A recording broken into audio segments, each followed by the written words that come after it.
यह कहानी एक खूबसूरत लेकिन भयानक लड़की जैनी के इर्द गिर्द घूमती है। ये लड़की बेहद बोल्ड थी। उसने लड़के का हाथ पकड़कर अपने शरीर पर रख दिया और उसे पास के जंगल में चलने को कहा। लड़के का दिल जोर जोर से धड़कने लगा और वो उसके पीछे चल दिया। दोनों के बीच सब कुछ बहुत तेजी से बढ़ रहा था। तभी कुछ जानवरों ने उन्हें घेर लिया। लड़के को ये सब और भी रोमांचक लग रहा था, लेकिन तभी जैनी ने उसे धक्का दे दिया और जंगल से उसकी दर्दनाक चीखें सुनाई दीं। एक राहगीर ने यह सब सुना, मुस्कुराया और बोला, अरे ये आजकल के बच्चे। जैनी, स्कूल की सबसे खूबसूरत लड़की, उस दिन अपनी सहेली के साथ एक बार में पार्टी करने गई थी। वहाँ उसकी नज़र एक बैंड के सिंगर पर पड़ी और वो उसी वक्त तय कर बैठी कि आज रात उसे हासिल करेगी। लेकिन तभी बार में अचानक आग लग गई। चारों तरफ अफरा तफरी मच गई। जैनी और उसकी सहेली भागकर बाहर निकलीं और वहाँ उसी सिंगर से टकराईं। जैनी उस पर पूरी तरह फिदा हो गई और उसके साथ बाहर जाने को तैयार हो गई। किसी को नहीं पता था कि आगे क्या होने वाला है। जैनी की सहेली को मन में अजीब सा डर महसूस हो रहा था। घर पहुंचकर उसने अपने बॉयफ्रेंड को कॉल किया, लेकिन तभी कमरे से अजीब आवाज़ें आने लगीं। जब वो पलटी तो जैनी खून से लथपथ खड़ी थी और खामोशी से मुस्कुरा रही थी। वो फ्रिज से कच्चा मांस निकालकर खाने लगी। सहेली घबरा गई और पुलिस को कॉल करने लगी, लेकिन जैनी ने उसे रोक लिया। हालांकि उसने नुकसान नहीं पहुंचाया और वहां से भाग गई। अगली सुबह जैनी पूरी तरह नॉर्मल लग रही थी, जैसे कुछ हुआ ही ना हो। लेकिन उसी रात बार में कुछ स्टूडेंट्स की मौत हो चुकी थी, जिस बात से सब लोग उदास थे।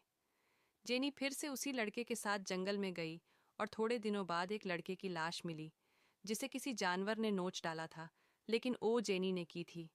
असल में जेनी अब इंसान नहीं रही थी। वो अपनी खूबसूरती बनाए रखने के लिए मर्दों को खा रही थी। फिर अगले दिन जेनी को हॉट होकर स्कूल जाते हुए दिखा जाता और उसको पूल में बिना कपड़ों में दिखाई जाती है। उसी दिन रात जेनी अपनी जीभ को आग से जलाने लगते हैं, जो कुछ पल बाद अपने आप ठीक हो जाते हैं। ऐसे एक्सप्लेन वीडियो के लिए सब्सक्राइब कीजिए चैनल। झेलते हैं फिर से कहानी के अंदर। स्कूल जैनी ने फिर एक लड़के को अपनी तरफ आकर्षित किया और उसे रात में एक डरावने घर में बुलाया। वो घर अजीब मोमबत्तियों से भरा था। अचानक वहां चूहे निकल आए और जैनी की आंखों की पुतलियां सिकुड़ गईं। लड़का डर गया, लेकिन अब बहुत देर हो चुकी थी। वो मारा गया। सहेली रास्ते में कार चला रही थी, तभी उसे कुछ दिखा। शायद वहम था, लेकिन अगले ही पल वो डर से पागल हो गई और वापस घर भागी। वो सोने ही वाली थी कि देखा, जैनी उसके बिस्तर पर थी। जैनी ने उसे किस करने की कोशिश की, लेकिन उसने मना कर दिया। जैनी ने फिर अपनी सच्चाई बताई। उस रात जब उसे जंगल में ले जाया गया था, वो लोग उसे शैतान के लिए बलि चढ़ाना चाहते थे। लेकिन जैनी पवित्र नहीं थी, इसलिए बलिदान असफल रहा और शैतान खुद उस पर सवार हो गया। अब जैनी हर बार किसी लड़के को खाने के बाद और ज्यादा खूबसूरत बनती जा रही थी। जब सहेली को सच्चाई पता चली तो वो सहन नहीं कर पाई और जैनी को घर से निकाल दिया। जैनी दूसरी मंजिल से कूद गई, लेकिन उसे कुछ नहीं हुआ। वो अब इंसान नहीं रही थी। सहेली ने फिर रिसर्च की और पाया कि इस शैतान को मारने का एकमात्र तरीका है उसका दिल। डांस पार्टी वाले दिन जैनी ने सहेली के बॉयफ्रेंड को बहला फुसलाकर एक तालाब के पास ले गई और उसे पानी में डुबो दिया। जब सहेली पहुंची, तब तक बहुत देर हो चुकी थी। सहेली ने बदला लेने की ठानी। जैनी के सोते वक्त उस पर हमला किया। दोनों में जबरदस्त लड़ाई हुई और जैनी ने उसे काट लिया। लेकिन जैसे ही सहेली ने अपनी दोस्ती का लॉकेट दिखाया, जैनी का दिल पिघल गया और उसने प्रतिरोध छोड़ दिया।